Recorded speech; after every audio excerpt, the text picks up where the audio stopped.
نہیں بالکل بھی اس میں ٹیمپٹیشن نظر نہیں آ رہی. اس لحاظ سے یہ بجٹ فسکل سائڈ پہ اس لحاظ سے ٹھیک ہے کہ جو بجٹ کے خسارے کا ہدف رکھا ہے وہ کافی ٹائٹ رکھا ہے انہوں نے. اچیو ہوتا ہے یا نہیں ہوتا بٹ اس کو ایک انہوں نے ریئلسٹکلی چیزوں کو خرچوں کو کم کرنے کی کچھ جگہوں پہ کوشش کی ہے, کچھ جگہوں پہ خرچے بڑھائے بھی گئے ہیں.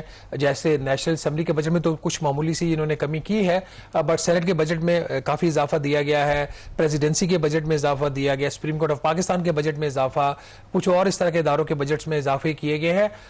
دوسری سائڈ پہ بہت ٹائٹ بھی رکھا گیا ہے. جو ڈیولپمنٹ پروگرام پچھلے سال کا تھا اس کے مقابلے میں کم انہوں نے پی ایس ڈی پی کے لیے پیسے رکھے. دفاع کے لیے جو ہے 20% زیادہ انہوں نے رکھا بجٹ. اس کی وجہ آپ کو پتا ہے کہ جو انڈیا کی وار تھی.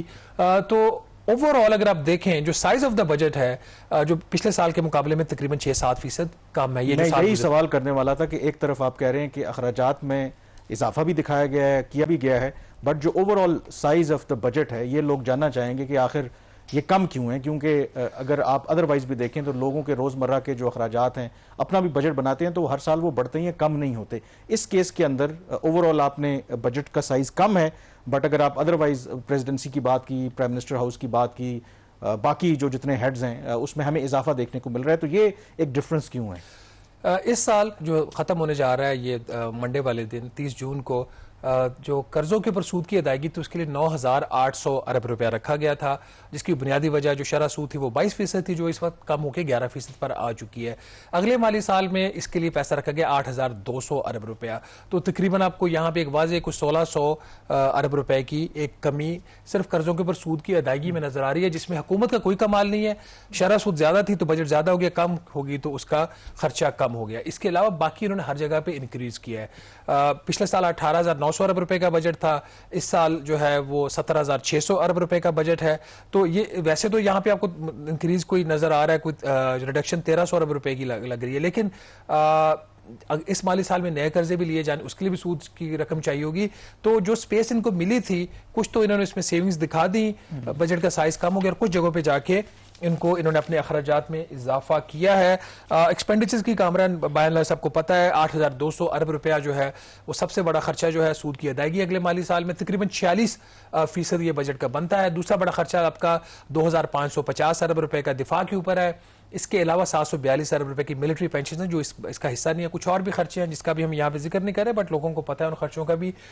تیسرا جو بڑا خرچہ آپ کا بجٹ کے اندر ہوتا ہے وہ سبسڈیز ہیں, تقریباً اس کا بھی کوئی 1,200 ارب روپیہ ہے. پھر پینشنز جو ہے 1,000 ارب روپے سے زیادہ ہو گئی ہیں. پی ایس ڈی پی جو ہے وہ 1,000 ارب روپے کا ہے.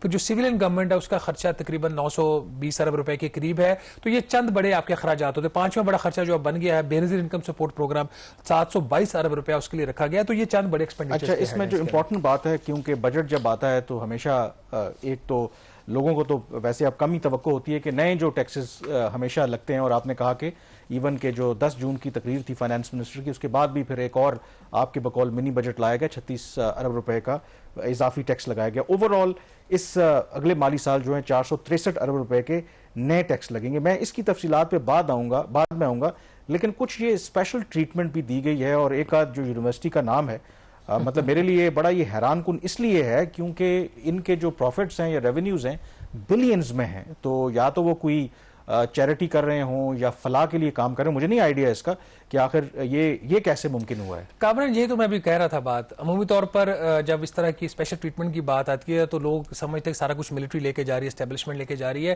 لیکن اگر آپ انکم ٹیکس کا لا اٹھا کے دیکھیں تو اس میں جو مراد دی گئی ہیں اس میں سیولینز کی مراد شاید ملٹری سے بھی زیادہ ہوں جو اس قسم کی دی گئی ہیں. تو اب نام ہم ناظرین آپ کے سامنے رکھتے تھے جن کو اسپیشل ٹیکس ٹریٹمنٹ دیا گیا اس بجٹ میں.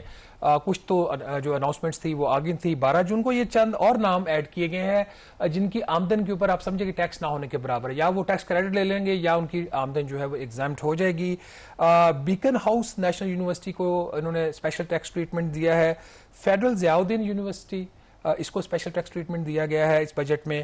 اور پنجاب پولیس ویلفیئر آرگنائزیشن کو ایک اسپیشل ٹیکس ٹریٹمنٹ دیا گیا ہے. پھر جو چوتھا اس میں جو نام شامل کیا گیا وہ آرمی کا جو بینوولنٹ فنڈ ہے یہ شہداء کے لیے اس کا استعمال ہوتا ہے, یہ ایک اسپیشل ٹیکس ٹریٹمنٹ دیا گیا. لیکن یہاں پہ چونکہ یہ ہمارے جو شہداء ہیں ان کے لیے تو شاید اس کی کوئی جسٹیفیکیشن بنتی ہے, بٹ نیشنل جو بیکن یونیورسٹی ہے اس کو انکم ٹیکس میں خصوصی مراد دینا اس کی کوئی سمجھ نہیں آتی. آپ کو پتہ ہے کہ بیکن ہاؤس کی جو فیس ہیں وہ سارا اپنی جگہ پہ ہیں, لیکن چونکہ یہ قانون کا حصہ بن گیا تو ہم آپ کے سامنے یہ نام رکھ رہے ہیں.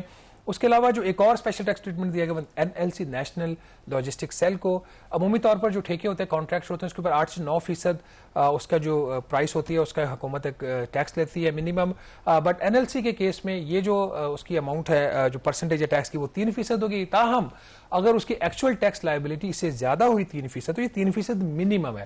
اگر اس سے بھی زیادہ ہوئی تو پھر اس کو جو اسٹینڈرڈ انکم ٹیکس کا ریٹ ہے 29%، وہ پے کرنا پڑے گا. تو کامران، یہ کچھ اہم ادارے تھے جن کو انہوں نے مراد دی ہیں.